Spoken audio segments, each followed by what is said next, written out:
Entonces, nuevamente, saludarlos, agradecerles por la participación nutrida que han tenido en nuestros eventos, nuestras capacitaciones. Agradecerles por esa respuesta que han tenido con nuestros videos en YouTube. Esperamos que sean de su agrado. Hemos tenido muy buenos comentarios y pues eso nos incentiva a mejorar cada vez más. Mucho gusto, Miguel Ángel Calambás. Soy el directivo académico y directivo de investigación privada de Hunter Colombia. Soy profesional en investigación criminal, tecnólogo en criminalística y actual estudiante de psicología. Para lo que les pueda servir y colaborar, ahí estamos presentes. Entonces, ¿qué es policía judicial? Eso es lo que vamos a tratar el día de hoy. Puntualmente, ¿qué es? ¿De dónde depende funcionalmente la policía judicial? Es decir, sí, sabemos que es del fiscal, pero ¿dónde tenemos ese soporte jurídico para decir que la policía judicial depende de la fiscalía?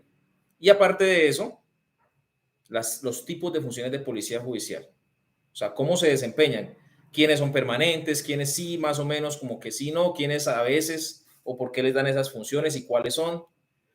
También vamos a mirar a grandes rasgos, ¿no? Porque después vamos a tener que hacer una charla y en los chats del grupo de estudio de la Fiscalía, vamos admitiendo acá, en los chats del grupo de la Fiscalía, vamos a ir aportando, como hemos venido haciendo, unos videos diarios de estudio para discutirlos, para dirimirlos en los chats nocturnos. Y sí les recomiendo mucho es que hagamos, digamos que podamos ver el material en el día y hagamos las preguntas sobre el material en la noche. Entonces, así arrancamos. Policía judicial y los temas importantes, como les decía, definiciones, tipos y actuaciones.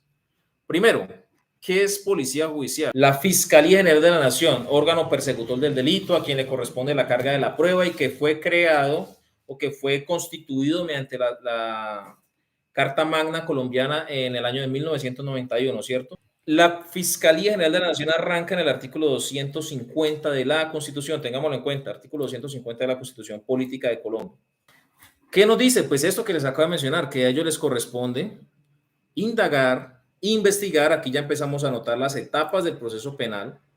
Hay algunos que dicen que no, que es que la indagación no es una etapa, que la indagación es una etapa preprocesal, que el proceso realmente arranca con la imputación y que con la investigación. Sí, listo, pero realmente, si nos vamos a los artículos 175 del Código de Procedimiento Penal, ¿sí están viendo los apuntes? Y 294 del Código de Procedimiento Penal, ¿sí? ¿Sí alcanzan a ver ahí? Listo, si nos vamos al 175 y al 294 del Código de Procedimiento Penal, vamos a ver que ahí nos menciona las tres etapas del proceso. Y nos dice que una es indagación, que otra es investigación y que otra es juicio. Entonces, que la etapa de indagación es ¿para qué? Precisamente para indagar es sinónimo de averiguar. Entonces, lo que vamos a hacer es averiguar si efectivamente esa conducta, primero, constituye o no delito. Y segundo, con qué contamos para esclarecer los hechos, para apoyar a las víctimas, para traer a los autores o a los posibles autores en todas sus denominaciones, traerlos a que respondan ante la justicia en su grado de participación, lógicamente, ¿no? Entonces, eso nos dicen los artículos 175 y 294 del Código de Procedimiento Penal y nos dicen cuánto duran esas etapas, aunque lógicamente ya veremos de pronto en esa charla que hagamos que se pueden prolongar por unas situaciones adicionales que la norma ha ido agregando, como que si son organizaciones criminales o de pronto si cambiamos de fiscal o no. Bueno, ahí vamos a ver cuando lleguemos a esta charlita. Es muy importante la que vamos a hacer de este tema. ¿Cuáles son las etapas del proceso o más bien la estructura del proceso penal? ¿Cuánto dura cada etapa? ¿Cómo se le denomina a la persona procesada en cada etapa? ¿Con qué termina una e inicia la otra? Eso lo vamos a ver en una charla. No sé si les interesa, me confirman de pronto por chat. Si les interesara esa charla, sería muy importante. Carlos Alberto la maneja muy bien, yo lo podría apoyar. Pues sería a convicción de ustedes. Nosotros le colaboramos con esta charla mucho a los compañeros que concursan de patrullero a subintendente en la Policía Nacional. Pero si ustedes gustan también y consideran que es importante para el concurso, pues de una nos dicen y la podemos coordinar. Entonces, la fiscalía es la que encabeza la investigación, la que encabeza la indagación y después de la acusación, la que encabeza el llevar a esas personas a juicio y demostrarles precisamente si cometieron el delito o no. ¿Cómo? Mediante una teoría del caso y el sustento probatorio. Claro, ¿sí o no? Ahora, la fiscalía por sí sola no puede. La Fiscalía por sí sola no puede adelantar todos los actos, entonces requiere de un órgano auxiliar de apoyo, que en este caso se denomina Policía Judicial. Dice Manuel Fabián, ¿de qué se trata una petición especial? Bueno, entonces acá es importante. Tenemos que las formas en que se conoce la noticia criminal es por denuncia, eso ya lo explicamos en uno de los chats del grupo, por querella o por petición especial. Denuncia, les decía yo en el chat y en uno de los videos tenemos que es cuando una persona, el que sea, no necesita ser la víctima, puede ser la persona que sea, pone en conocimiento de la autoridad un delito investigable de oficio. Ejemplo, homicidio, terrorismo, concierto para delinquir agravado, homicidio agravado, bueno, etcétera. Eso es denuncia. Yo sé que mataron a alguien, yo puedo ir a informar y la fiscalía me tiene que escuchar y pues arrancará el proceso penal, la noticia criminal. Querella. Yo sé, ¿quién fue que nos preguntó? Nuestro compañero, no sé si está por ahí. A ver, miremos aquí el chat. Nuestro compañero Manuel. Entonces yo, ejemplo, sé que a Manuel le robaron el celular. Dios quiera que no. Y entonces yo le digo, voy y le digo a la fiscalía, mire, es que yo sé que al señor Manuel le robaron el celular. ¿Y qué me van a decir en la fiscalía? Dígale a don Manuel pues que él venga y ponga la denuncia, porque si él no pone la denuncia, como dice Alberto, como dice Nati, como dice el mismo Manuel, pues si Manuel no pone la querella, en este caso no viene a instaurar la noticia criminal, pues no podemos arrancar, así queramos. Hay gente que va ante la policía y le dice, mire, me acabaron de robar la moto y sé que la tienen en un garaje por allá metida en un barrio. Claro, mi señora, arranquemos. Si hay flagrancia, pues la cogemos. Si no, de todas formas tiene que ir poniendo la denuncia porque si no, no podemos proceder a investigar. Vamos, podemos hacer una verificación. No encontramos la moto, ya no podemos seguir porque si usted no denuncia, no podemos avanzar en el proceso investigativo. ¿Y qué es petición especial? La petición especial es cuando la Procuraduría General de la Nación se da cuenta de que usted, por ejemplo, señor Manuel, digámoslo, estuvo por allá en España y cometió un delito en España, pero allá no lo castigaron y usted está acá en Colombia y entonces la Fiscalía hace una petición especial para que investiguen ese delito que usted cometió siendo colombiano. Eso ya es algo muy propio de la Procuraduría General de la Nación. Hay uno de los videos que explicamos eso. Entonces, la Procuraduría General de la Nación es potestativa de la petición especial es potestativa de la Procuraduría. ¿Sí te quedó claro? Tiene unas condiciones. Si quieres conocer un poco más de esos conceptos, te puedes ir desde el artículo 66 más o menos al 74 del Código de Procedimiento Penal, ahí nos describe todo eso. Y en el artículo 74 puntualmente nos dice los delitos querellables, por ejemplo, que es donde se requiere que la persona ponga la noticia criminal, vaya a la autoridad, informe, para poder que se inicie la acción penal. Bien, listo, seguimos. Entonces ya sabemos, y en una sola palabra, para que se nos quede grabado, ¿qué es policía judicial? En una sola palabra, una función. Eso. ¿Una función para qué? Para apoyar la investigación penal, es decir, coadyuvar a la fiscalía en el proceso.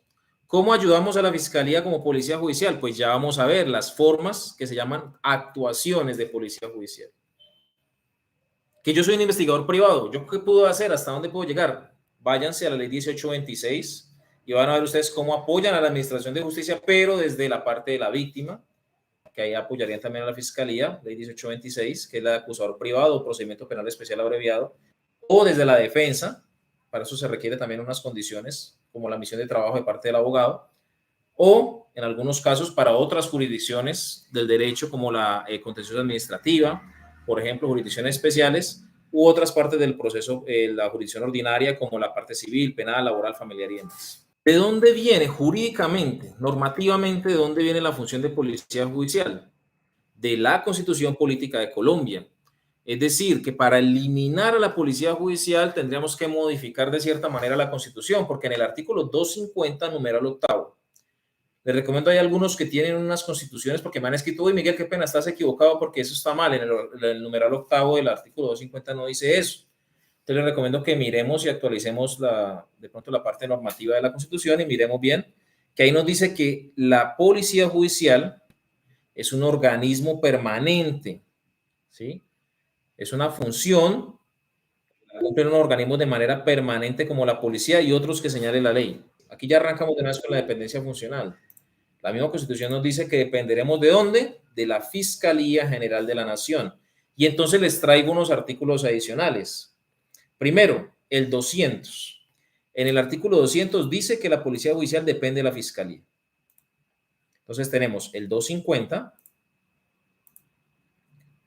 numeral 8, tenemos el artículo 200 y tenemos los artículos 114 y 117.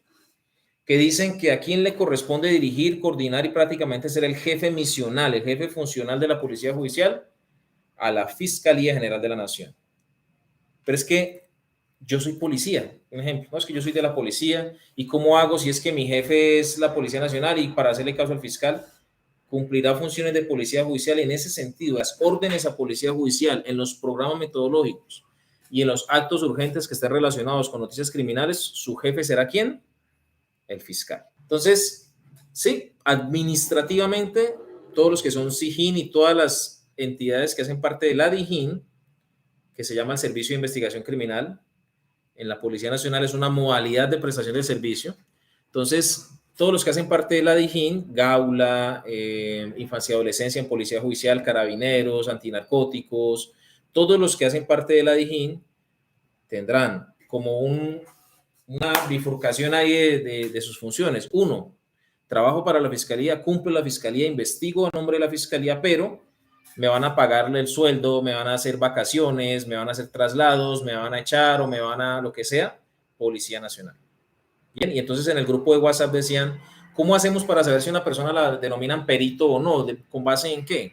Pues las instituciones, mediante una situación que se llaman los actos de posesión, para usted denominarse servidor público, son las que determinan si usted es o no X cargo. Ejemplo, yo conozco muchos peritos en automotores que están en la calle en la policía de vigilancia, los cuadrantes. ¿Por qué? Porque han salido desvinculados de la DIJÍN y ya no cumplen funciones de policía judicial. El acto administrativo que les permitía ejercer esas funciones ya fue revocado y reemplazado por uno que los envió a trabajar en la policía de vigilancia por cuadrantes. Es decir, que ya no pueden ejercer como peritos para la policía y no están vinculados laboralmente a cumplir funciones de policía judicial con la fiscalía. Claro, yo puedo ser perito, tengo mi diploma como perito, pero no puedo ejercerlo para la fiscalía o la policía si no estoy nombrado. Queremos el chat, a ver qué nos dicen los compañeros. La Procuraduría, ¿cómo se entera el delito? Ahí es la situación, si la Procuraduría se entera, ¿no? No es que se tenga que enterar ni que tenga que mandar investigadores a que estén buscando delitos que haya cometido personas en otras partes y que no hayan pagado acá, no. No es así. Aunque la Procuraduría tiene un grupo que se encarga de sus funciones permanentes especiales, ¿no? Ya las vamos a ver más adelante. Un grupo que es la Dirección Nacional de Investigaciones Especiales, la DNIE, que se encarga precisamente en su rango, en su campo de acción, que es lo disciplinario, de hacer investigación. Que antes lo hacían con ley 600, ahora ya estaban en tránsito con ley 906. No sé si tengamos a alguien aquí en la Procuraduría, porque sé que en penal militar ya arrancamos sistema acusatorio. Entonces la Procuraduría se dio cuenta. Esto es algo como más, como que, como le digo, no es que ellos estén ahí pues colocando gente para que esté buscando a ver quién cometió delitos en otra parte que sea colombiano y que no los haya pagado y para que los pague acá, no. Simplemente si les llega a conocimiento. ¿Cómo? Por ejemplo, una víctima va y le dice, mire, ¿cómo así que este señor hizo tal cosa allá, no pagó y está acá andando tranquilamente o allá tranquilamente como Pedro por su casa, perdón la expresión? ¿Ya? Eso es más o menos la forma de darse conocimiento. Es como la fiscalía. Muchos de los delitos que suceden, la fiscalía no los investigaría si no se diera cuenta. ¿Por qué? Porque le ponen en conocimiento. Y ya dijimos, fuentes formales, fuentes no formales. ¿Que derivan en qué? Fuentes formales, denuncia, querella, petición especial, ¿cierto? Esas son fuentes formales. Y fuentes no formales, anónimos, recortes de prensa, noticias de Caracol, de RCN, todos esos canales. Una persona que va a dar información y no quiere facilitar sus datos por motivos de seguridad, que es lo que denominamos fuentes no formales. Y con eso hay que hacer un procedimiento que el manual de policía judicial no lo establece, que es precisamente la verificación, bueno, recepción, análisis, verificación, y con eso se genera un producto que da viabilidad para continuar o no continuar con la noticia criminal. Y si se puede continuar, se hace un informe de fuentes no formales con un informe de investigador de campo de los resultados de las verificaciones, se genera reporte de iniciación y se la llega a la fiscalía para que arranque la noticia criminal. Bien. Para generar el reporte de iniciación es necesario solamente el de fuente no formal. Fuente no formal, reporte de iniciación. Ya para usted aportar a la fiscalía los resultados de la fuente no formal, se los allega mediante investigador de campo. Bueno, entonces voy a traer el código, regálame un segundo. Porque si nos vamos al artículo 69 del Código de Procedimiento Penal, nos va a decir que con un anónimo se puede iniciar una noticia criminal. ¿Sí sabían? Con un anónimo. ¿Qué es lo importante del anónimo? Que el anónimo contenga información verificable, un sustento. Ahí dependerá no del anónimo, no de la información, sino de las verificaciones de policía judicial. Miren, cuando vayamos a allanamiento, yo les daba unas charlas muy importantes de esto a los servidores de fiscalía y de policía.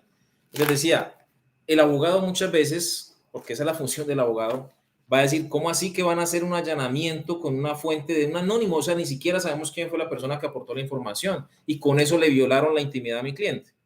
¿Tiene sentido? Claro, sí tiene sentido, pero recordemos que el artículo 69 del Código de Procedimiento Penal dice que los anónimos que no aporten información verificable, que no aporten información con sustento, pues se archivarán. Entonces, ¿qué pasa? Que de ahí ya no, lo importante que muchos jueces argumentan ante los señores abogados defensores es que sí, efectivamente fue un anónimo, pero si policía judicial fue, verificó, constató, la información correspondía con lo aportado por la fuente. Aparte de eso, hizo unas labores que permitieron determinar que sí se estaba cometiendo el delito, pues es suficiente para iniciar la acción penal. Y en el caso de los anónimos, lo importante no es la información en sí misma solamente, sino que se le da mayor relevancia a las verificaciones que hace policía judicial para constatar que ese anónimo en realidad tenía información, tenía sustento. Si nos vamos al artículo 221 del Código de Procedimiento Penal, vamos a ver que nos habla de del sustento probatorio de los motivos fundados. ¿Qué es un motivo fundado? Un motivo fundado es algo que le muestra a un fiscal argumentos, sustento para ejercer un juicio a priori de que amerita violar una intimidad de una persona, como en este caso el allanamiento. Entonces, ¿qué es un motivo fundado? Es algo que a mí me dice, oiga, sí, en realidad está pasando algo ahí.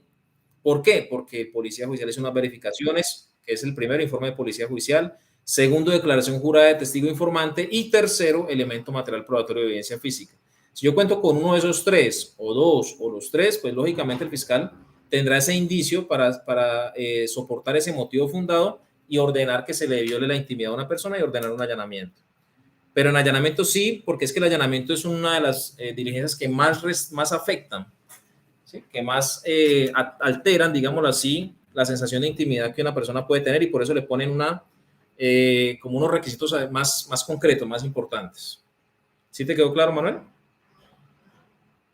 Artículo 221 del Código de Procedimiento Penal, el sustento probatorio de los motivos fundados. Yo siempre les digo a los compañeros, tengan claro estas dos cosas, motivos fundados y medios cognoscitivos. ¿Qué son los medios cognoscitivos o medios de conocimiento? Son esas actividades que usted hace para demostrarle al fiscal o en el caso acá de la defensa o de las víctimas, pues para demostrarle mediante el abogado al juez que se hizo algo para probar que esto pasó. Esos son medios de conocimiento, es decir, estoy recolectando elementos de prueba, esos son los medios cognitivos, elementos de prueba o información legalmente obtenida, como entrevistas, labores de campo, interrogatorios, etcétera, interceptaciones, vigilancias, que me permitan obtener información legalmente obtenida, peticiones a entidades, etcétera, para demostrarle al señor juez y al fiscal o a la autoridad que competa, pues que en realidad se cometió o no se cometió un delito, tanto de una parte o de la otra. Esos son los medios cognitivos, el sustento que da conocimiento y mediante ese conocimiento es que la fiscalía o el juez adquieren motivos fundados. ¿En qué sustento yo los motivos fundados? En esos medios cognitivos. En el artículo 382, creo, si no estoy mal, es que aquí se me va el tiempo, nos habla de los medios de conocimiento, medios cognitivos. Medios de conocimiento serán la prueba testimonial, la prueba pericial, la prueba documental, la prueba de inspección, los elementos materiales probatorios, evidencia física o cualquier otro medio técnico o científico que no viole el ordenamiento jurídico. Eso nos dice en la etapa de juicio, que serán para el juicio, la audiencia de juicio oral, nos dice cuáles serán los medios cognitivos. Yo lo resumo en dos cosas, elementos de prueba e información legalmente obtenida. ¿Qué es información legalmente obtenida? Todo dato que llegue a conocimiento de una parte o interviniente del proceso y que sirva para esclarecer la verdad, para administrar justicia, tanto para enjuiciar a una persona como para absolverla, ¿no? Todo eso puede ser información legalmente obtenida. Entonces, para mí, en resumidas cuentas, aunque les dejo el sustento jurídico, que es el artículo 382, pero en resumidas cuentas, medios cognitivos son dos cosas, EMPF e ILO, ILO. ILO, yo lo resumo así porque pues genera un impacto más desde la carrera de psicología, ese impacto de las palabras clave, ¿no? Las palabras ancla. Entonces, ¿qué es ILO? Información legalmente obtenida. ¿Qué es EMPF? Elemento material probatorio, evidencia física. Esos son los medios cognitivos. Cuando yo le entrego al fiscal esos medios cognoscitivos, el fiscal va a tener, o el abogado, en el caso de nosotros de la parte de la defensa o de las víctimas, va a tener sustento para argumentar los qué. Los motivos fundados se sustentan en medios cognoscitivos. Que el allanamiento exige 3 puntualmente, de todos los medios cognoscitivos exige 3, que es informe de policía judicial, declaración jurada de testigo informante o elemento de prueba y evidencia física. O sea, puntualmente exige esos porque es que es un requisito que se tiene que tener muy en cuenta para que el fiscal decida o no afectar la intimidad de una persona. Recordemos que la casa es donde usted más desarrolla su intimidad y su privacidad, y por eso es que el allanamiento y registro es la diligencia, la actuación de policía judicial que más articulados contempla en el código, del 219 al 232. Y se le agrega el 237, que es la audiencia de control posterior. Imaginen todo ese poco de artículos. Si usted ve la entrevista es 1, el 206. Ah, ¿qué entrevista fue ese? 206A. Pero usted mira el artículo del 219 al 232. Es impresionante la apreciación que hace el legislador para determinar cómo afectarle la intimidad a una persona. Y lo trata de explicar lo mejor posible. Por eso es que aquí exigen esto como muy puntual para que se cumplan esos requisitos, esa necesidad, esa proporcionalidad. En el test de proporcionalidad que hace por la fiscalía para determinar si afecta o no la intimidad de una persona. Cada caso en particular tiene sus motivos fundados. En una asociación de casos, bueno, yo le explicaba en un chat, no sé si estás en el grupo de estudio, Daniel, que la fiscalía desde unos años hacia acá, varios años ya, aunque estaba en documentos, pero hace unos 6, 7 años más o menos, le está dando mucha aplicación al análisis en contexto, que es en Policía Nacional lo mismo que se llama el análisis criminal. Es decir, se está cometiendo un tipo de conductas criminales, por ejemplo, hagámoslo fácil. ¿Tú en qué ciudad estás? Oh, bien, Bogotá. Digamos que en Bogotá hay una banda que es la de los tapabocas, que se está metiendo a las casas a robar con tapabocas. Entonces, robaron una casa. Hasta este momento es una sola denuncia, ¿cierto? Pero entonces empezamos a ver mediante el análisis criminal, análisis en contexto, que tenemos 20 denuncias con el mismo modus operandi o modalidad. Los sujetos con características similares, de pronto en vehículos o en medios similares.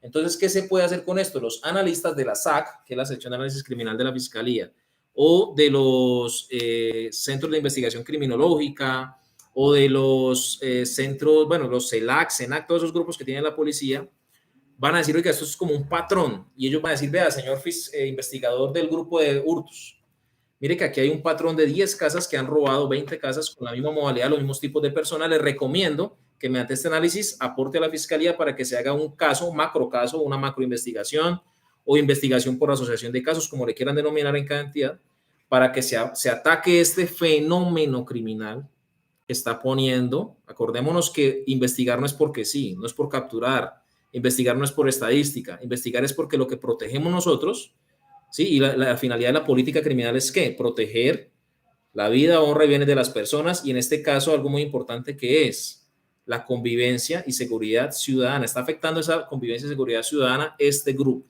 ¿ya?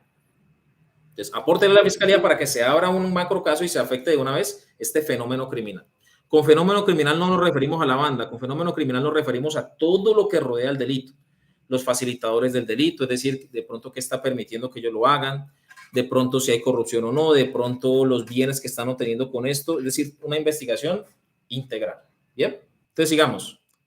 Algunos compañeros, qué pena que habían hecho preguntas y no les he respondido. Entonces vamos a ir, el ciudadano puede recurrir a la Procuraduría, pues yo, Alberto, el ciudadano puede recurrir a la Procuraduría, pues yo le recomendaría que en vez de ir a la Procuraduría, pues vaya a la Fiscalía de una vez. ¿Qué puntos debo tener claros para entrar a la escuela de policía? Uy, ahí Lice, ya es otra pregunta. Si quieres me escribes por interno, al final les dejo el chat para asesorar de pronto en el tema, ya de manera pues, de colaborarles.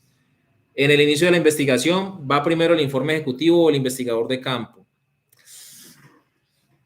Si es un acto urgente por necesidad, tiene que rendirse mediante un informe ejecutivo.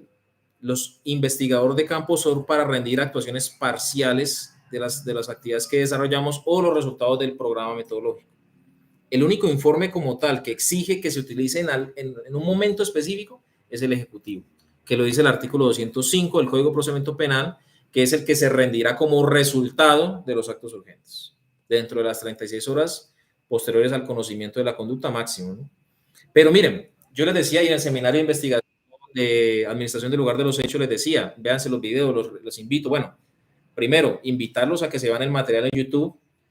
Hemos tratado de hacer un buen trabajo y los invito a que lo vean y que pues primero nos hagan sugerencias si hay que mejorar, pero gracias a Dios muchos compañeros y compañeras nos han escrito y nos han mandado muchos mensajes de aliento diciéndonos que están muy chéveres, muy buenos, muy bien explicados. Entonces ahí explicamos eso. Por ejemplo, hay unos videos de un seminario de redacción de informe donde explicamos los tipos de informe. Entonces, informe ejecutivo para actos urgentes. Pero cuando yo como coordinador de un grupo de actos urgentes voy a rendir un informe ejecutivo es porque ese informe ejecutivo lleva unos anexos. ¿Cuáles son los anexos de un informe ejecutivo? Un informe de investigador de campo, por ejemplo, de álbum fotográfico. Un informe de investigador de campo, por ejemplo, de los bosquejos. ¿Sí? Entonces, ya como más a manera de uso, no hay un protocolo, no hay una guía que diga este informe se usa para esto, este para eso, este para eso, no lo hay. Se sabe que un acta de inspección a cadáver es pues para un cadáver, ¿no? Pero también a veces asumimos toda la diligencia del lugar de los hechos en la misma acta de inspección a cadáver. ¿Por qué? Por practicidad. Recordemos que uno lo que busca en el proceso penal es hacer las cosas bien y hacerlas lo más rápido posible. Si quieres, de pronto, a todos los que tengan dudas más puntuales, pueden escribirme al interno después o mañana, bueno, hoy ya mañana, y charlamos y no se preocupen que aquí estamos para eso. Y yo creo que ningún compañero puede decir, ni de policía, de todos los que me han llamado, para casos y para lo que sea, algunos hasta a veces a la madrugada, porque como yo les decía, si usted me llama a las 3 de la mañana por un caso, créame que no lo hace por molestar, ¿sí o no? Entonces, algunos que lo llaman a uno incluso a la madrugada, ya por último recurso, yo creo que lo harán con pena y todo, pero pues uno les colabora porque sabe la necesidad. Entonces, créame que hasta el momento ninguno yo creo que puede decir que no se le ha tratado de colaborar. Sí, a veces me demoro, por ejemplo, si usted me escribe en este momento al WhatsApp, pues no le voy a poder contestar, pero apenas termine la charla y mire la opción, le voy a colaborar, ¿listo? Esa es nuestra misionalidad aquí pues en Hunter Colombia, colaborar lo más que se pueda. Entonces seguimos. Ya está claro que a la Fiscalía le corresponde coordinar, dirigir y controlar las funciones de policía judicial, ¿cierto? A la Fiscalía. Ahora, esto ya lo vamos a ver, ¿no? Los tipos de funciones, no se preocupen. Sustento en jurisprudencia o sentencias o leyes. Tenemos la sentencia 404 del 2003 que dice que debe desempeñarse por servidores públicos especializados. ¿Bajo dirección de quién? De la Fiscalía General de la Nación. La sentencia 1024 del 2002 y la 431 del 2003 nos dice que es desde el punto de vista funcional, como les decía, la policía judicial es una función. Entonces nos dice acá la sentencia que la policía judicial es necesaria para la investigación. Por ello, queda dentro de la órbita propia de la función judicial del Estado. Miren, yo tuve la oportunidad de reunirme con unos fiscales en el 2019, de los que iniciaron el proceso penal acusatorio en Colombia, cuando arrancaron, eran de Estados Unidos, unos fiscales de Estados Unidos. Y ellos decían que les daba tristeza, la verdad, ver cómo en Colombia se menospreciaba o se subvaloraba la función de policía judicial. Y ahí yo quedé como con esa espinita. Ellos decían, en Estados Unidos, yo fiscal, si tengo yo por ejemplo, el dueño de los procedimientos es el policía judicial y yo lo llamo y le pido asesoría y estoy en contacto con él. Y él me llama a mí para la parte jurídica y así hacemos un equipo. Pero acá parece que, pues sí hay una dependencia funcional, pero parece que fuera más como un jefe y eso no le da como el espacio al investigador de que desarrolle su función y su profesionalismo. No lo digo en el mal sentido, lo digo en el sentido de invitarnos a todos, me incluyo, a, como les digo, profesionalizar el servicio de investigación criminal desde cualquier área que lo estén haciendo. Me llamaba un compañero esta mañana, no, es que yo siendo particular soy agente encubierto. Yo, hermano, qué alegría, lo felicito. Ese logro que usted ha tenido es algo que no muchas personas pueden darse el lujo de manifestar. Desde la parte pública, desde las diferentes ramas, desde las funciones permanentes especiales, de la Procuraduría, de Migración Colombia, todo. Hombre, profesionalicemos el servicio de investigación criminal, que tenga ese respeto, ese mérito que tiene todo lo que realizamos. ¿Por qué? Porque yo les digo una cosa, la Fiscalía no podría hacer allanamientos, interceptaciones, no podría aportar el sustento probatorio que requieren las judicaturas para tomar decisiones sobre los procedimientos, sobre los hechos y los delitos. Entonces, miren la importancia que tienen y que tenemos todos. Seguimos. Se establece un término perentorio en la etapa D. Esto es una parte importante de la ley 2205 del 2022. Entonces dice que establece un término perentorio, es decir, que le pone unos límites para que desde la etapa de indagación en delitos graves contra niños, niñas y adolescentes se cree una unidad especial de investigación de delitos priorizados. Estamos en la era de la priorización. Yo les enviaba un audio al grupo estos días. Entonces, la Fiscalía está en esa modalidad de análisis en contexto para detectar cuando hay un fenómeno criminal que está pasando por encima de la comunidad, que no pase de pronto lo que sucede en muchos casos, como por ejemplo, Clan del Golfo. De pronto el Clan del Golfo empezó como un grupito pequeño que extorsionaba aquí, que pedía acá, que hacía narcotráfico, pero de pronto no se previó a priori, es decir, de manera inicial, de pronto la dinámica que estaban ejerciendo y el tamaño que podrían obtener. ¿Qué tal si los hubieran frenado arrancando? Entonces, lo que la Fiscalía pretende, lo que la Policía Nacional pretende y todos los que hacen parte del proceso penal es que se identifiquen estos fenómenos criminales a tiempo, ¿sí? Se identifiquen a tiempo y puedan frenarse. La recomendación con los jefes, sea el que sea, fiscal, en la policía, en el ejército, lo que sea, porque aquí hay compañeros que son del ejército también, o los investigadores privados con su bufete de abogados. La recomendación es que no se trata de discutir o de hacer ver mi punto de vista, sino de asesorar. Les pongo un ejemplo personal. Por ejemplo, en un caso un señor fiscal nos decía, no, es que en este caso no se puede, hermano, por esto y esto, ya el tiempo pasó, ya no hay nada, esto y lo otro. Entonces nosotros teniendo como preparado un listado de actividades, le dijimos, oiga, doctor, ¿y qué tal si tuviéramos un elemento como un video, por ejemplo, que aparece en una red social? Pues tendría que mirarlo, dijo, listo. Y si ese video de pronto nos permitiera llevar unas identificaciones y tuviéramos ya un testigo que pudiera declarar en ese caso para ese video, ¿le serviría, doctor? Pues hombre, ahí sí como que va pintando la cosa bien. Claro, doctor. Y si recolectáramos ese video de las redes sociales mediante una preservación de evidencia digital bien hecho y después hiciéramos una confrontación morfológica de las identificaciones de los sujetos que realmente están cometiendo el delito con el video más sustentado con las entrevistas de las personas y después pidiéramos reconocimiento, ¿sí serviría, doctor? Entonces, miren, tal vez a veces es un poco complejo una persona llegar a congeniar con otra, pero tratemos de hacer el esfuerzo porque realmente nos va a generar buen resultado. Bien. Les invito a verse nuestro seminario. Los videos están en clases pregrabadas, pero es gratuito. Lo pueden ver en línea, descargar las clases incluso de redacción de informes y de técnicas de entrevista. Ahí decimos que hay personas o tipos de personas que identificamos la información por visual, auditivo, además los fiscales en su mayoría, pues por la falta de tiempo son muy dados a leer y les gusta pues que todo quede estructurado en lectura, incluso cuando son audios, por ejemplo, les gusta que traliteren muchas veces. Entonces, por favor, redactemos muy bien los informes. Un informe bien redactado va a generar atención en el señor o señora fiscal y va a empezar a generar ese reconocimiento y después el fiscal va a decir, ¿quién es usted, perdón? No, yo soy el investigador Miguel Ángel. Ah, usted es Miguel Ángel de los informes. Ay, hermano, excelente, venga. Entonces, eso le va a dar mucha importancia porque, como dice el doctor, no, a veces ni siquiera hay tiempo de charlar. Todo se conoce de manera epistolar, diría yo, por puras cartas, pues, o en este caso, informes. Entonces, dependiendo de la capacidad de reacción que tenga el investigador, también va a ser atractivo su profesionalismo hacia en este caso, los fiscales o las fiscales. Entonces, arranquemos otra vez. Yo sé que teníamos muchas dudas, las podemos ir despejando en posteriores charlas, con los tipos de entidades que cumplen funciones de policía judicial. Permanentes. Policía Nacional y Cuerpo Técnico de Investigación de la Fiscalía General de la Nación. Muy bien, pero entonces, ¿por qué ven ustedes ahí unos policías uniformados? ¿Han escuchado ustedes? Estoy mirando el manual de policía judicial precisamente para concretar y decirles en qué página está. 9.10. Funciones supletorias de policía judicial, ¿que las cumple quién? Muy bien. La Policía Nacional, efectivamente, en los sitios del territorio nacional donde no haya policía judicial, estas funciones las cumplirá la Policía Nacional. Supletorias. Permanentes especiales. ¿Qué son las funciones permanentes especiales? Son aquellas que le otorga el código a unas entidades que son permanentes, o sea, todo el tiempo las pueden ejercer, pero no son todas las funciones de policía judicial. Son funciones de policía judicial, ¿dónde? En su campo de acción. Tenemos la Procuraduría. Pues, ¿en qué campo de acción la Procuraduría ejercerá funciones de policía judicial? Muy bien. ¿Y la Contraloría? Eso, en la parte fiscal. Las autoridades de tránsito, ¿en qué momento ejercerán funciones de policía judicial?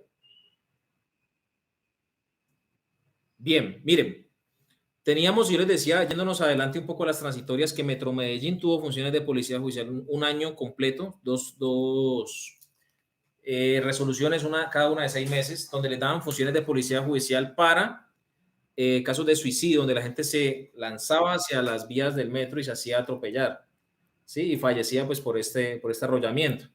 Entonces, ahí ellos hacían inspecciones a cadáver, pero pues, ya no se le volvieron a dar porque no era necesario, ya no era pues esencial que las desarrollaran, entonces las volvió a asumir policía judicial.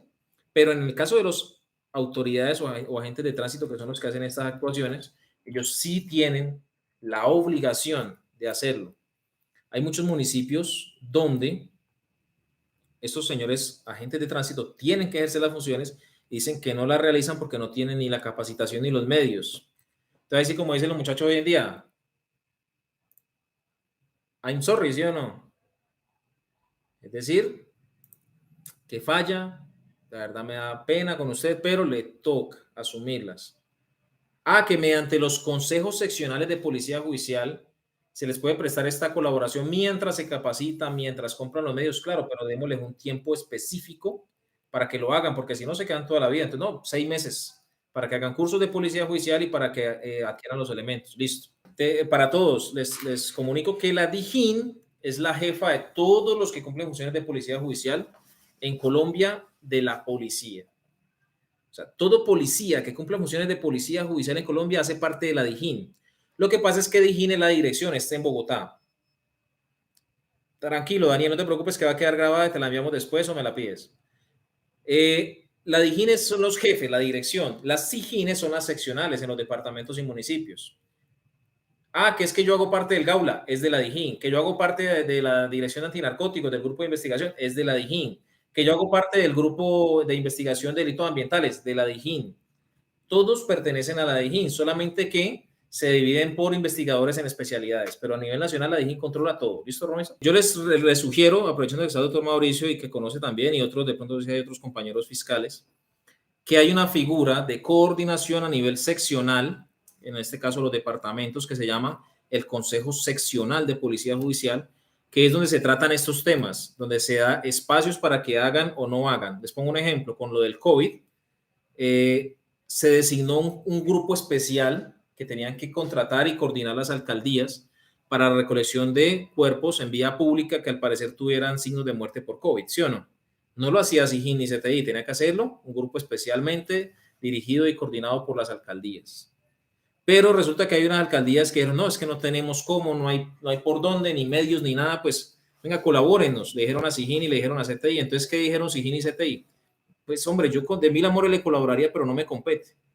Entonces, venga, hagamos un consejo seccional de policía judicial y en ese consejo se pacta en un acta de la reunión del consejo que por 6 meses o 4 meses les vamos a colaborar y en ese tiempo ya ustedes tendrán que haber solucionado. ¿Ya? Entonces te sugiero que lo escalen por favor de pronto a esas instancias para que le solucionen y de pronto no, porque a veces, perdón la expresión, no quiero ser grosero, pero hay un dicho que dice que cuando el muerto tiene quien lo cargue se vuelve más pesado, no sé si lo han escuchado. Entonces, ¿qué quiere decir eso? Que pues cuando ya tengo quien me colabore, pues me relajo. Entonces sí, por favor, pacten esos límites en consejos seccionales de policía judicial. Dicen que en qué momento los alcaldes asumen funciones de policía judicial. Como decíamos, las alcaldías ¿a qué se dedican? ¿A qué se dedica la Procuraduría? A la parte disciplinaria. ¿A qué se dedica la alcaldía? A la administración municipal, ¿sí? Y se dedica a la ejecución o la emisión de actos administrativos. Si dentro de la administración municipal el alcalde ve que se está cometiendo alguna actividad ilícita o ilegal, le corresponderá designar o recolectar los elementos necesarios para aportar a la entidad que en este caso sería la Fiscalía y que se inicie la acción penal. No confundamos el hecho de que los alcaldes tienen la posibilidad de hacer allanamientos, pero no allanamientos y registros para encontrar elementos de prueba, no. Lo pueden hacer por otros medios, por otras situaciones. Incluso la policía uniformada lo puede hacer, puede allanar inmuebles sin necesidad de orden, pero eso tiene unos requisitos. Por ejemplo, las alcaldías lo hacen por motivos de salubridad, un ejemplo. Y no lo hacen con la finalidad de encontrarle, o sea, no es que voy a allanar para capturar, no, lo hacen con la finalidad de proteger o velar por la salubridad, sobre todo en establecimientos públicos o abiertos al público. Pero ¿qué pasa cuando un alcalde entra a hacer una inspección o llega a su grupo de salud pública a hacer una inspección por salubridad y se encuentra con un matadero clandestino? pues ahí tendrá que asegurar la escena, recolectarlo o tratar de recolectar lo mayor posible de información y elementos y llamar a policía judicial para que se acerque. ¿Quién es la figura más representativa de las funciones de policía judicial en una alcaldía? Y en el código dice por separado, ¿no? Alcaldes e inspectores de policía. Pero en realidad sobre casi todas las personas que descargan las funciones de policía judicial permanentes especiales es sobre los inspectores de policía. ¿Migración Colombia tiene funciones de policía judicial? Claro, en la parte ¿qué? Migratoria.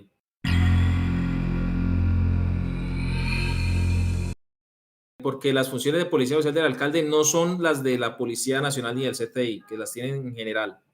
No, las funciones del alcalde son permanentes especiales en su rango de acción. ¿Qué tiene que hacer un alcalde en un lugar de los hechos? No tiene nada que hacer. Es más, váyanse al artículo 143, numeral 10, si no estoy mal. 143, numeral 10, no sé si alguien lo tiene por ahí a la mano, para no buscarlo, y nos dice que los jueces pueden ejercer unas medidas correctivas. Y dentro de esas está precisamente medidas correctivas contra las personas que sobrepasen las cintas de acordonamiento. Si no estoy mal, dice así. No sé si me colabora de pronto alguno que lo tenga por ahí. Es decir, que si el alcalde está sobrepasando las cintas de acordonamiento, pues hombre, venga, señor alcalde, lo llámalo usted porque se está metiendo a los lugares de los hechos. ¿Qué finalidad tiene? Y si determinamos que esa violación de las cintas de acordonamiento generó un daño, una afectación del elemento de prueba, venga para acá.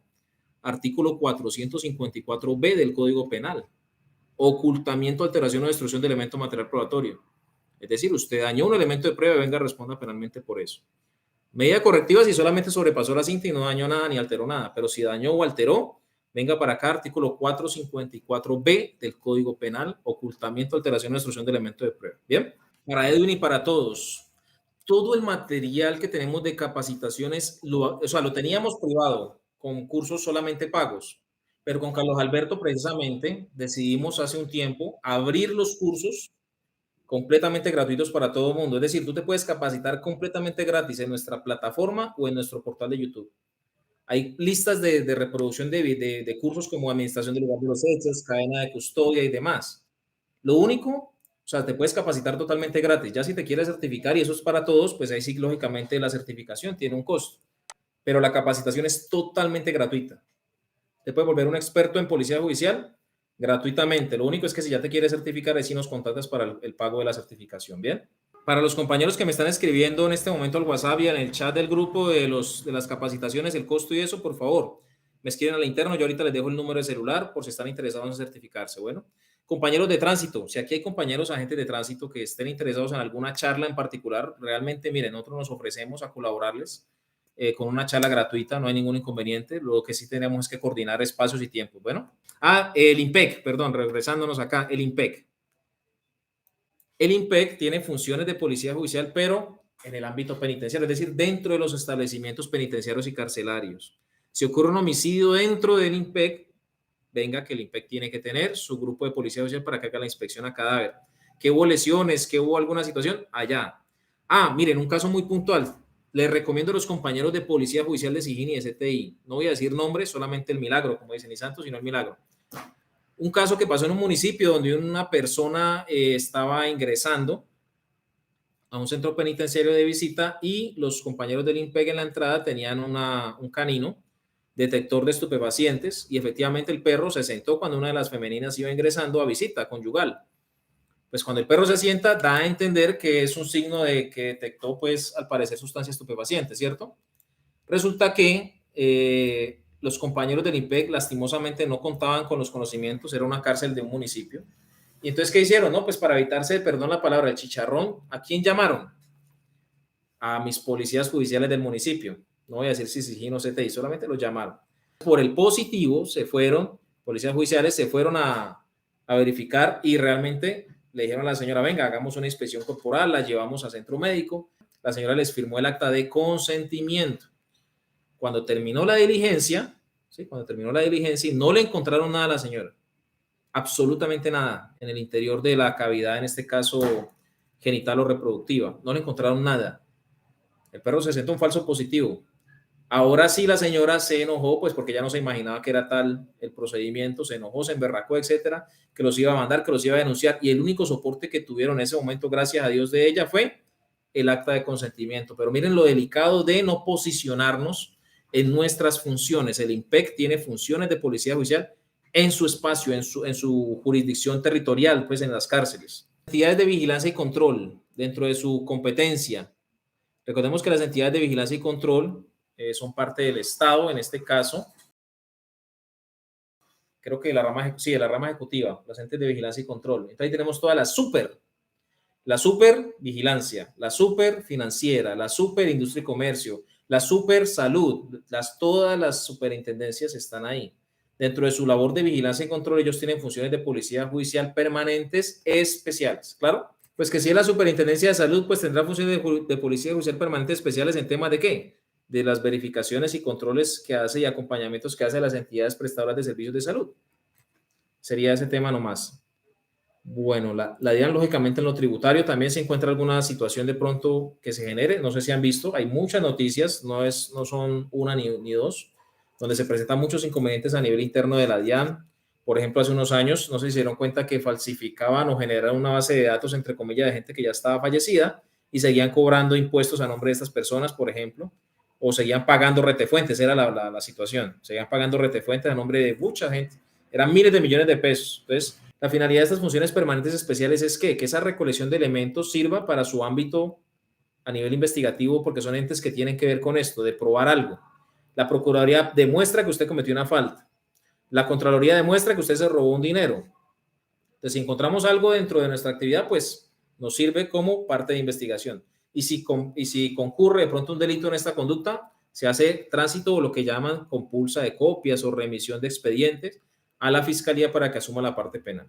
Efectivamente, doctor, Coljuegos entraría en las entidades de vigilancia y control, porque así lo dice el artículo 202, sino que no está pues específicamente el nombre ahí. Si usted mira el 202, no va a decir la supervigilancia, la superfinanciera o Coljuegos, no va a decir, pero en realidad asume como entes de vigilancia y control, y en este caso Coljuegos lo es, sí señor, muchas gracias. Las transitorias, teníamos asistentes de fiscal y comisarías de familia, ahora solamente asistentes de fiscal. ¿Cuál es la situación con las transitorias? Que tienen dos requisitos. Primero, el fiscal general de la nación hace una resolución, debe ser mediante resolución.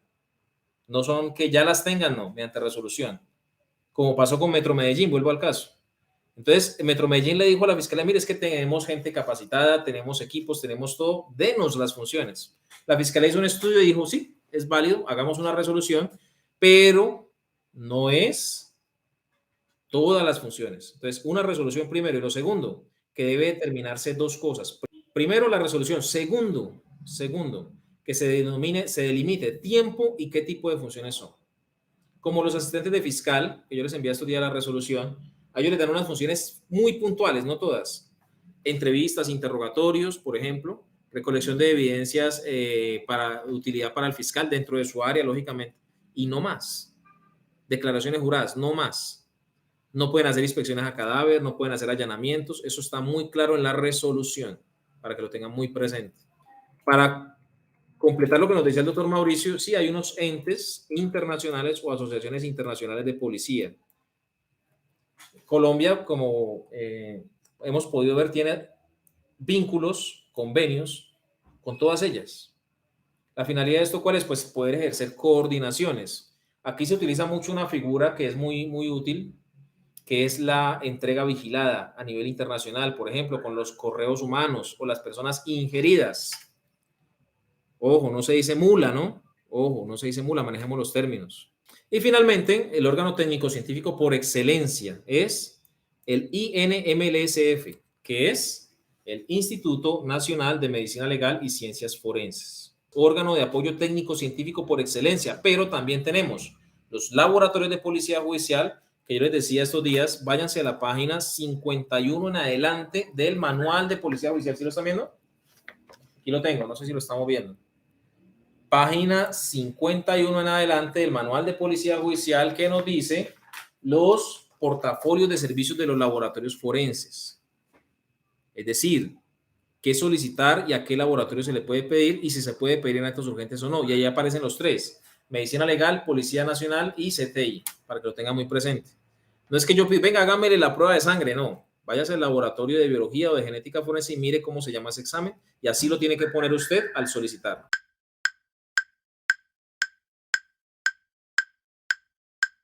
Bueno, las funciones de Migración Colombia no tienen que ver con la detección de correos humanos, ¿no?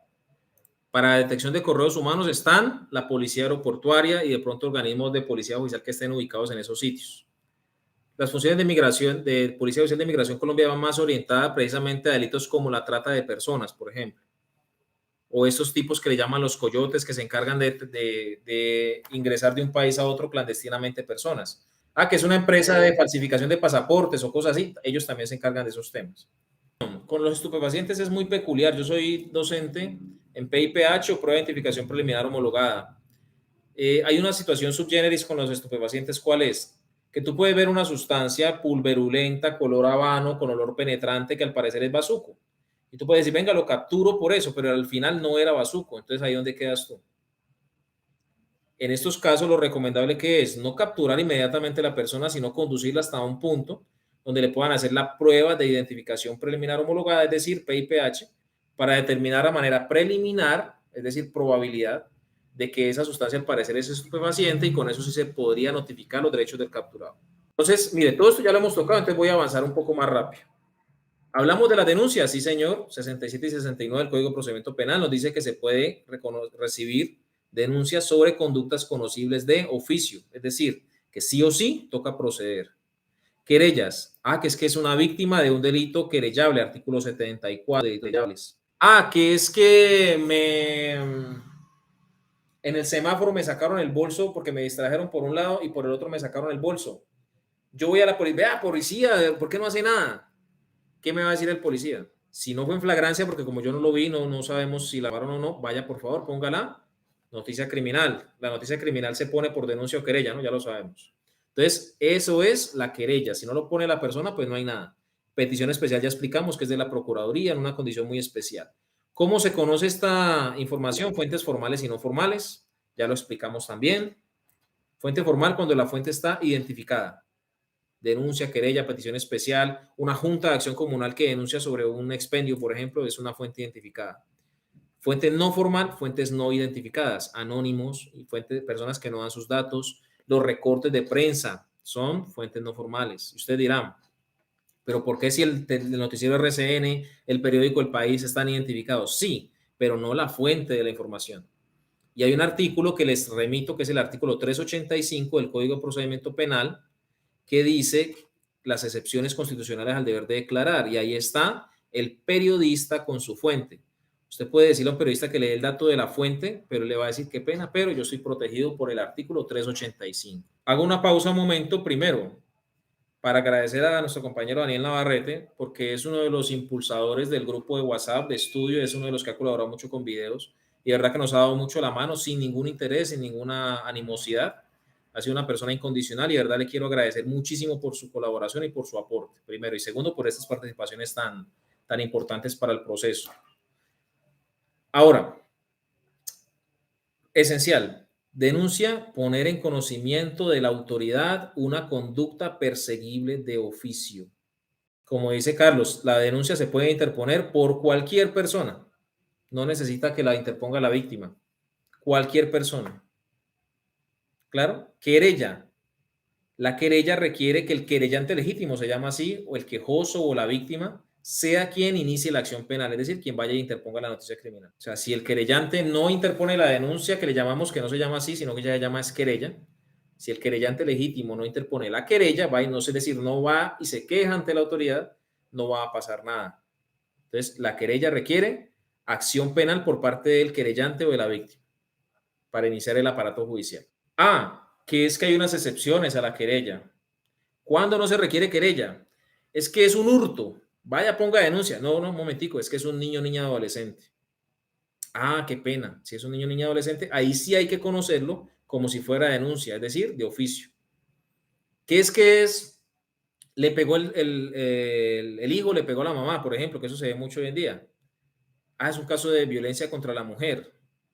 Venga, que eso, ya a pesar de que es una lesión, digámoslo así, en este caso por ser un delito contra la mujer, bueno, una violencia intrafamiliar, ya se conoce de oficio. Que es un inimputable, es decir, una persona de pronto con síndrome de Down o de pronto con alguna afectación mental, también toca proceder a investigar delitos contra estas personas. Y que es está quedando en flagrancia. Ustedes ven que un policía ve a alguien robando y usted dirá, oiga, pero ¿y por qué lo capturan si es querellable? Porque el artículo 74 establece esta excepción. Flagrancia, menores de edad, inimputables o delitos de violencia contra la mujer, esos 4 puntos. Artículo 74 del Código de Procedimiento Penal, creo que es el parágrafo, si no estoy mal, al final del artículo. Sí, tiene que interponerlo el querellante, pero excepto estas 4 condiciones. Si es en flagrancia, no importa que lo interponga el querellante o no. Si es contra un niño, niña, adolescente o contra un inimputable, no importa que sea un hurto, no importa que sean unas lesiones. Hay que proceder, hay que investigar. ¿Qué es un delito de violencia contra la mujer? No importa el que sea. Es que ya el patrón no le quiso pagar el sueldo y discutieron y le salió pegando. No importa que sean unas lesiones, que es querellable, el hecho es que es violencia contra la mujer, hay que investigar como si fuera de oficio. Con esta información que hace Policía Judicial, otra es competencia no exclusiva, pero sí esencial de Policía Judicial, el reporte de iniciación. ¿Para qué sirve el reporte de iniciación? Es un resumen de lo que pasó. Cuando Policía Judicial le llaman para decirle que se traslade a un sitio a conocer un caso, simplemente ellos redactan un reporte de iniciación. Ese reporte de iniciación, eso, genera el NUNC.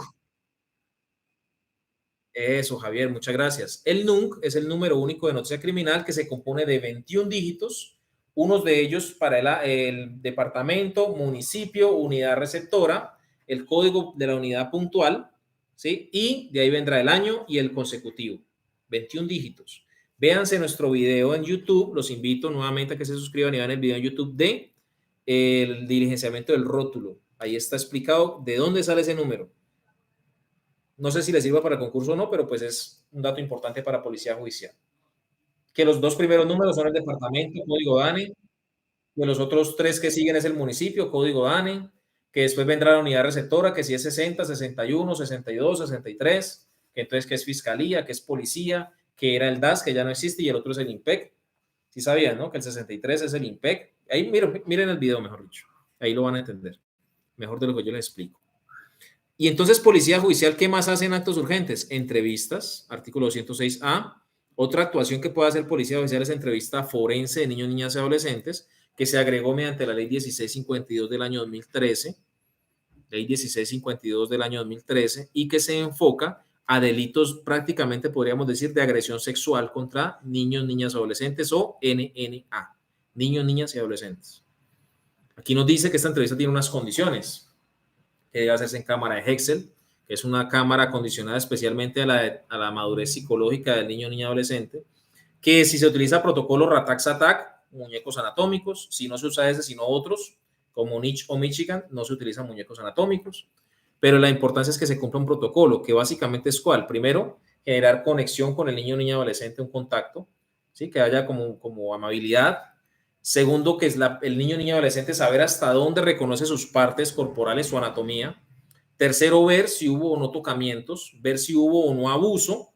Y finalmente, después de establecer eso, cerrar la entrevista. Ese es el protocolo de las entrevistas forenses, que es muy similar al protocolo de la entrevista normal, porque en la entrevista normal hay una etapa, lo van a ver en el manual de Policía Judicial, los invito a que lo miren en el manual, que hay una etapa de ¿qué? De orientación.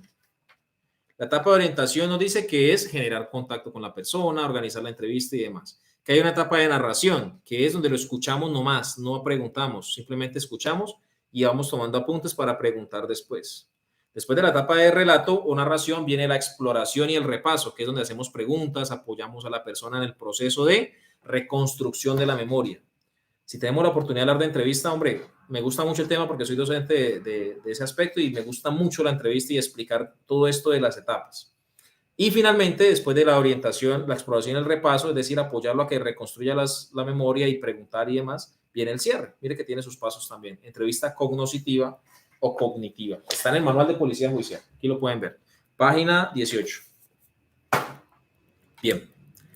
Ahora, el interrogatorio, que es el artículo 282. Ojo que aquí hay una situación y yo creo que requiere algún cambio en el manual de Policía Judicial, es cuál, que dice que solo lo podrá hacer Policía Judicial en actos urgentes. El artículo 282 nos dice simplemente cuando el fiscal o Policía Judicial, pero si usted se va al manual de Policía Judicial, le dice que Policía Judicial lo podrá hacer solo en actos urgentes a modo propio.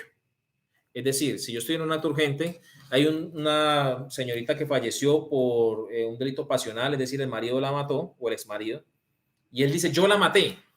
Usted inmediatamente, ¿qué hace? Le notifica los derechos que tiene de noto incriminar si le pregunta, señor Carlos, usted está diciendo que la mató libre y espontáneamente. Le recuerdo que usted tiene un derecho que es el de no autoincriminarse, que está en el artículo 33 de la Constitución, 68 del Código de Procedimiento Penal y el 282 del Código de Procedimiento Penal. Si usted desea renunciar a ese derecho, yo le voy a tomar un interrogatorio para que usted admita su culpa. Sí, yo quiero dar el interrogatorio, yo renuncio, listo. Entonces, ¿qué hace usted? En actos urgentes, policía judicial lo puede hacer sin necesidad de orden de fiscal ni nada. Debe ser en presencia del abogado. La entrevista no.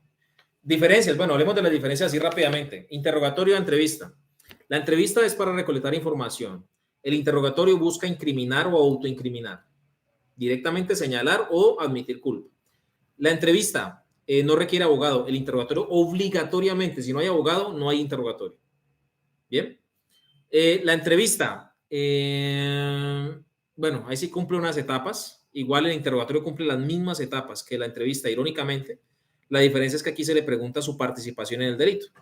Básicamente diría que son esas las diferencias. Nota, si hace parte de los actos urgentes, se realizará sin orden previa del fiscal delegado. De lo contrario, se efectuará personalmente por el fiscal delegado y con presencia de un defensor de confianza u oficio. Las inspecciones, esto ya son los tipos de verificaciones que se hacen en un lugar de los hechos, que son al lugar del hecho, inspección técnica cadáver y al lugar diferente al del hecho. Cuando hablamos de esos tres sitios, hablamos de lugares primarios y secundarios. Lugar primario donde ocurrió el delito, es decir, el lugar del hecho. Si el cadáver está en el lugar del hecho, está la inspección dentro del lugar primario. Pero si el cadáver fue trasladado, la persona antes de fallecer, a un centro asistencial, ya no hablamos del lugar del hecho, hablamos de un lugar diferente al del hecho, es decir, el hospital. Si el cadáver está en un hospital o en un centro médico o en un centro asistencial, ya es un lugar secundario y en este caso será una inspección lugar diferente al del hecho. Es más de nombre porque, como les digo, si usted va a hacer una inspección a cadáver, muchos compañeros, sobre todo por agilidad, hacen un solo formato que es la inspección a cadáver y ahí llenan todo. Y se van del lugar del hecho al lugar de inspección a cadáver. Ah, pero es que por allá los tipos huyendo dejaron botado un vehículo y se les cayó una parte de la plata. Ahí sí yo diría pues que no lo metamos en la misma acta, sino que hagamos otra. Pero bueno, ya eso dependerá de usted cómo organice las cosas. No hay una camisa de fuerza que le diga tiene que hacer 3 actas o tiene que hacer 1 o tiene que hacer 2. Ya usted se organiza de la mejor manera. Lo importante es que quede bien sustentado y que queden bien las constancias de lo que se actuó. Hay unos compañeros que en el grupo decían que el cadáver siempre iba a ser el número 1. Ojo, me permito hacerle la corrección. No tú, ¿no? Pero unos compañeros decían eso.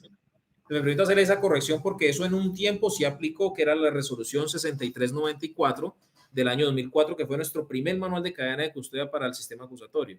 Ahí sí decía que el cadáver siempre tenía que ser el 1.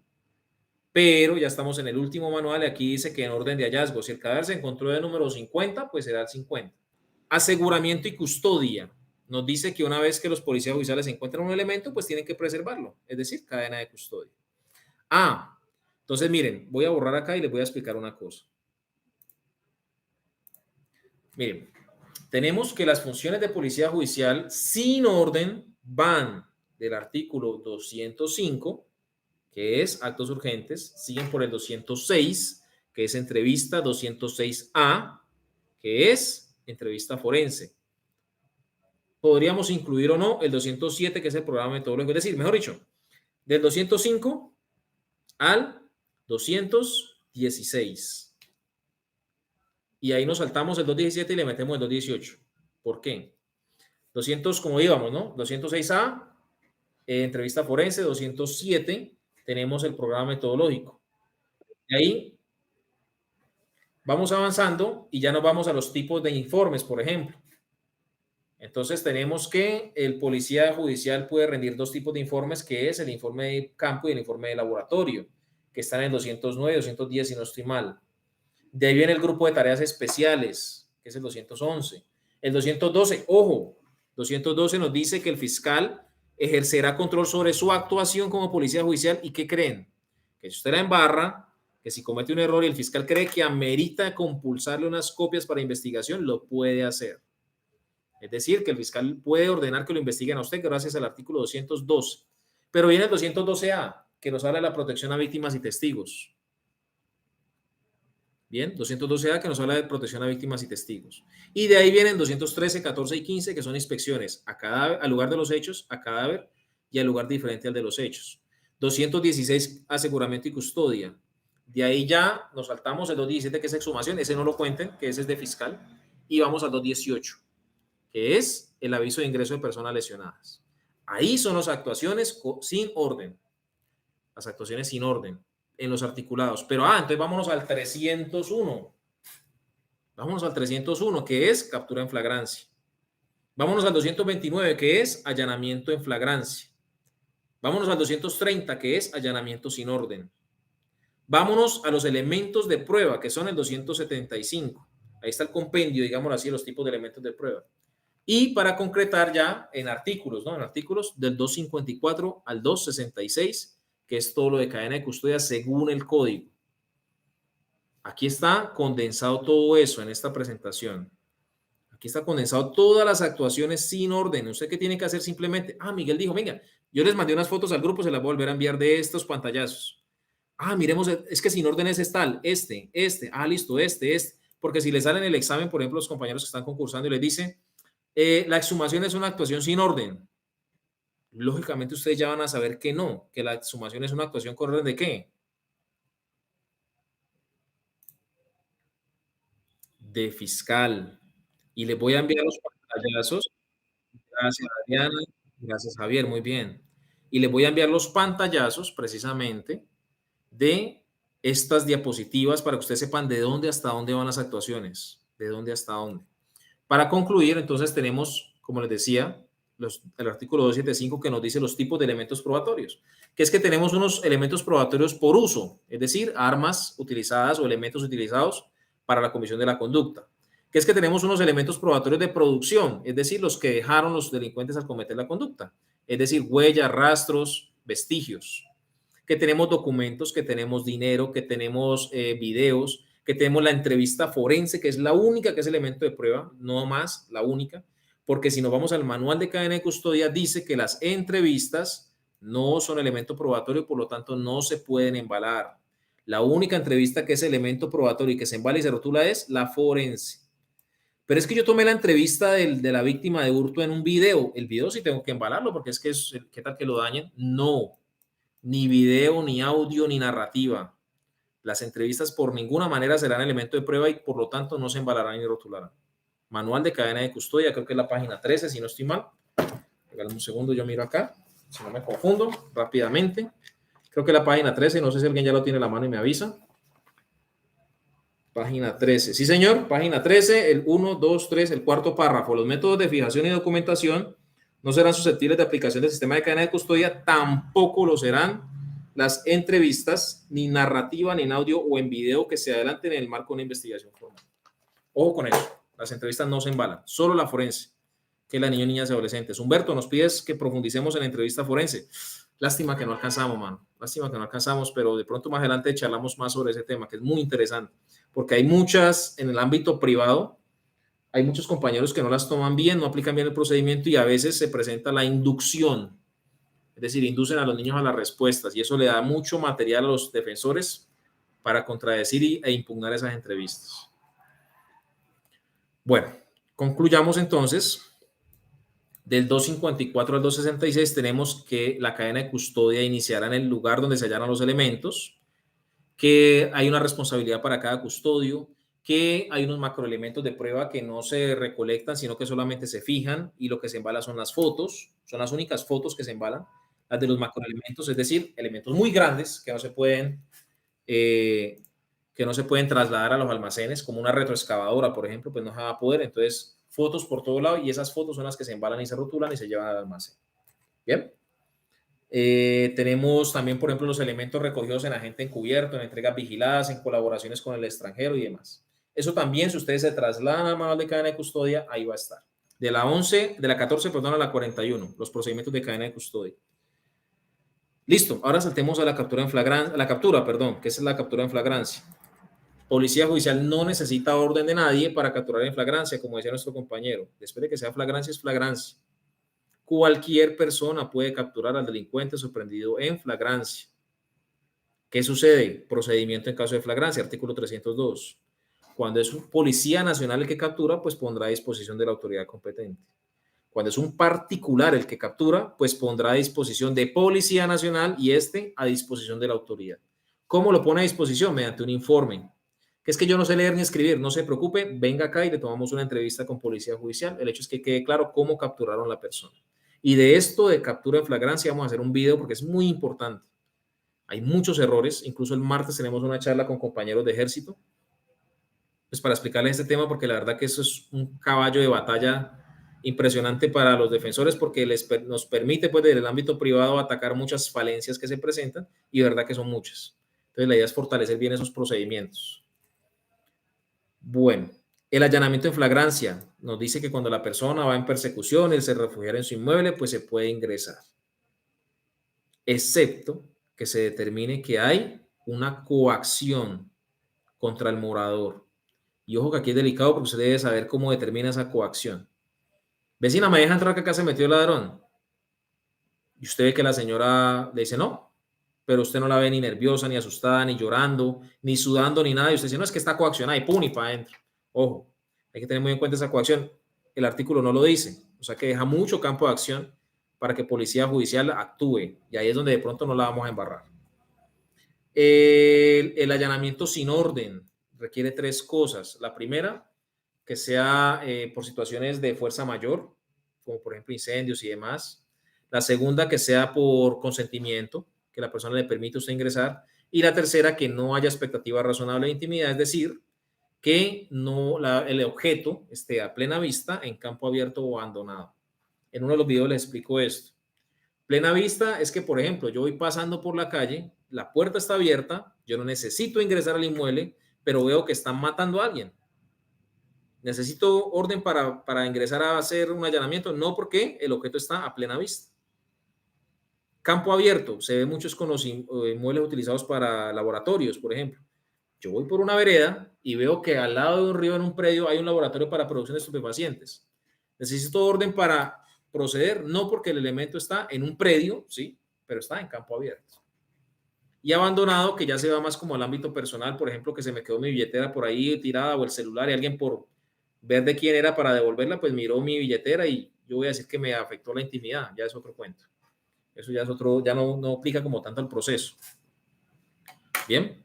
Ah, no, pero es que ahí en eso había, por ejemplo, el señor fue a mirar el celular y en el celular habían videos de pornografía infantil que yo hago. Ah, ahí ya es diferente, porque el objeto estaba abandonado, primero sin contraseña, intenté averiguar de quién era, no pude, entonces ahí estaba el elemento y pues ahí hay unos videos pornográficos, yo simplemente lo pongo a disposición o se lo entrego a la policía judicial y que proceda, porque estaba abandonado.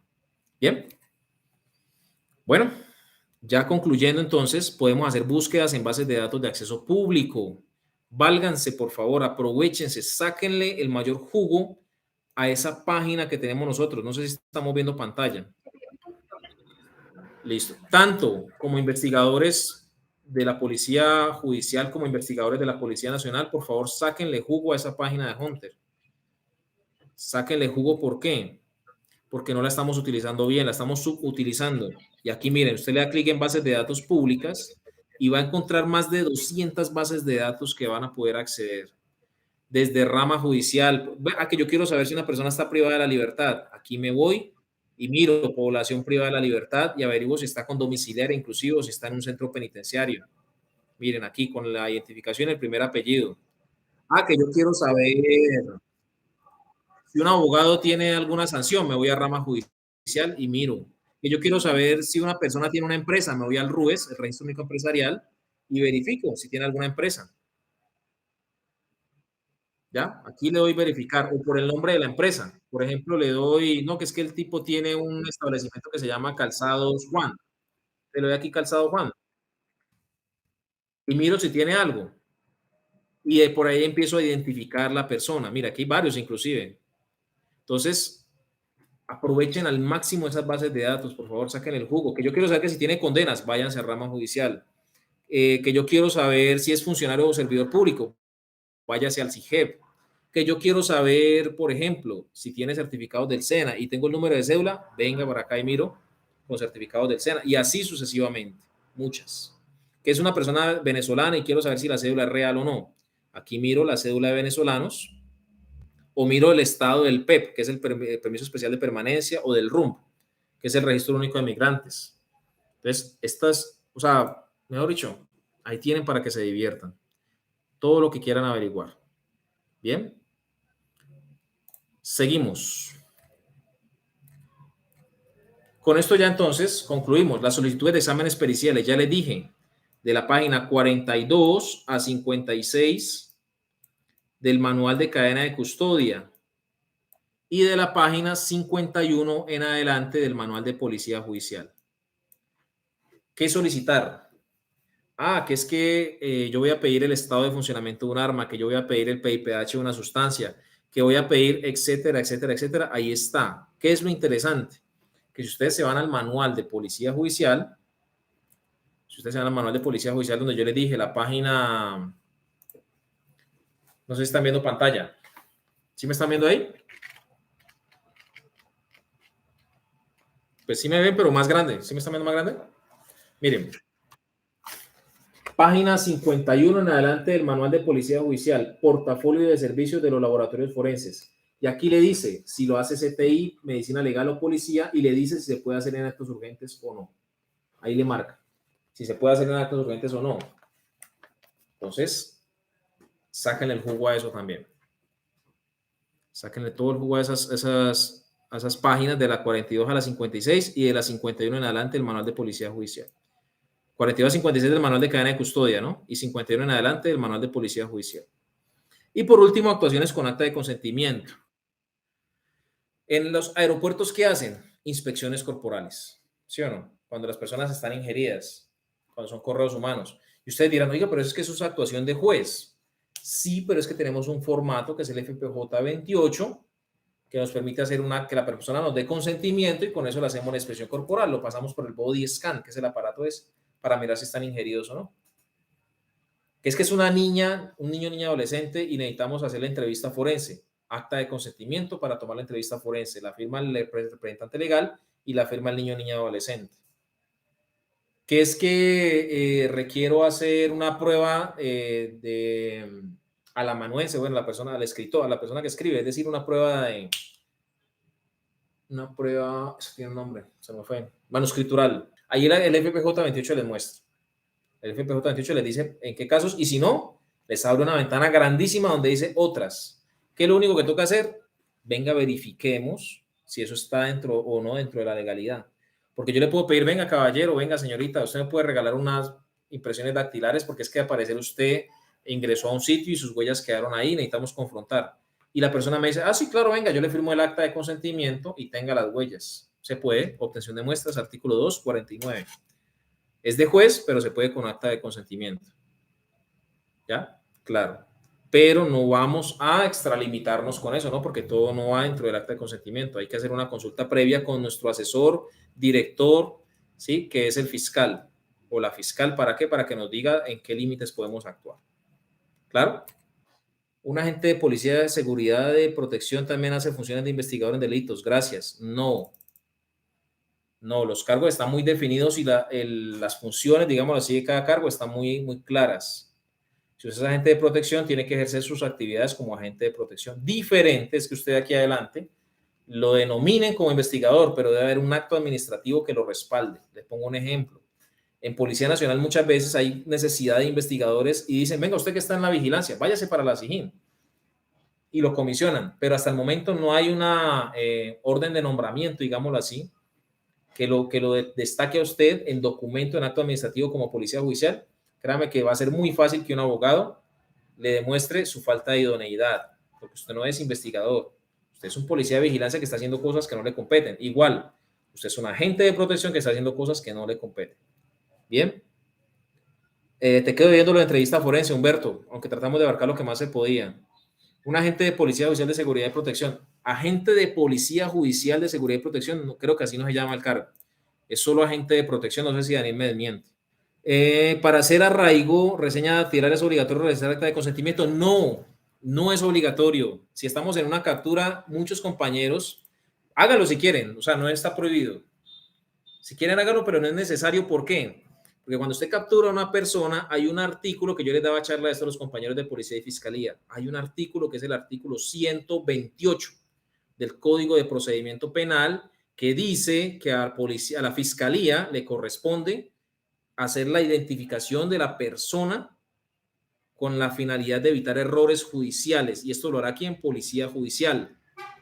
O sea que usted no lo está haciendo por inculparlo. Cuando usted pide un acta de consentimiento es porque esa persona va a otorgar algo que lo va a inculpar como una obtención de muestras, como un cotejo, una confrontación. Pero usted ahí no lo está necesitando para inculparlo de nada, ni que se condene, ni nada. Usted lo está necesitando es para identificarlo.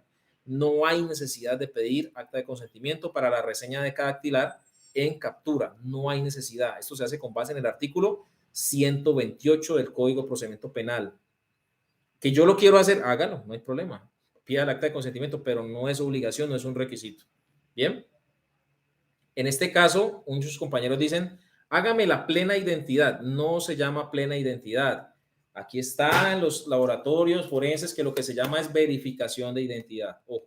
Y para esto se requiere la DECA dactilar del capturado, la web service o tarjeta alfabética de la registraduría y la copia de la cédula de ciudadanía. Y la fijación fotográfica, claro, del formato de identificación e individualización que se le hace. ¿Cómo se registran las posiciones cadavéricas en el FBJ10 cuando se hacen inspecciones en centros de salud? Cuando se hacen inspecciones en centros de salud se colocan igual que como se colocan si estuvieran en el lugar de los hechos. La única diferencia es que vas a ir al formato y ahí dice si la posición es natural o artificial. Si la persona está en el lugar como quedó cuando le dispararon, natural. Si lo movieron para subir a un carro, si lo quitaron para que no lo atropellara un bus o porque estaba lloviendo, ya es artificial. En todo momento a partir de ahí es artificial. Y por lógica, en un centro médico, si lo encuentras allá, en una bandeja, por ejemplo, en la morgue o en el hospital, va a ser artificial y de ahí para allá sí colócale decúbito abdominal, decúbito dorsal, decúbito lateral, pues lógicamente no va a haber suspensión, ahí solamente van a ser los decúbitos, entonces lo colocas como esté, pero artificial. Tengamos en cuenta que aquí en estos casos la víctima es potestativa de su derecho, ¿no? Incluso en el artículo 250 también nos habla de este tipo de cosas. Cuando la víctima se negare a otorgar muestras o otorgar información, no se puede obligar. Se le explica, se le trata de aclarar, de concientizar, de todo, pero si en definitiva no quiere, no se hace. Que es que yo sé que el niño o niña me dice, no es que yo quiero hablar, pero el papá no lo deja. Aquí ya hay que mirar otra cosa, ¿no? Porque muchas veces sabemos que los agresores incluso están en el núcleo familiar, entonces hay que determinar si se requiere la intervención de un defensor de familia para que proteja los derechos del niño, niña, adolescente, y pues aquí ya se pueda proceder a la entrevista sin la firma del representante legal. Sí, como te digo, ahí se diligenciará el acta de consentimiento, pero siempre y cuando medie, digámoslo así, la autorización, ¿no? Le hacemos firmar acta de consentimiento, aclaramos que es entrevista forense, firma el representante legal, firma el niño, niña, adolescente y se puede realizar, pero como les digo, por un entrevistador especializado. ¿Qué sucede y cuál es el problema ahí? Que no hay.